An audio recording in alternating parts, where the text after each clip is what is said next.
Hello guys and welcome back to the channel. In this video, I'm going to show you how you can convert Spotify music into MP3 files. So let's get started.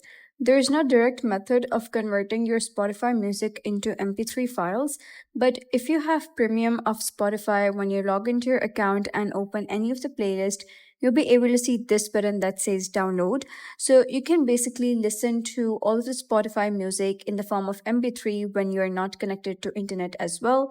And another way is that you can simply screen record using your phone's or Windows screen recorder, and then you can go to any of the website that converts your MP4 file to MP3. Simply select your file over here and convert it into MP3 and download that. So you could either buy Spotify Premium and just download the entire playlist, and whatever songs you add to that playlist will also be automatically downloaded on your phone and you can access them without internet as well. So those are basically two of the turnaround ways how you can convert your Spotify music to MP3.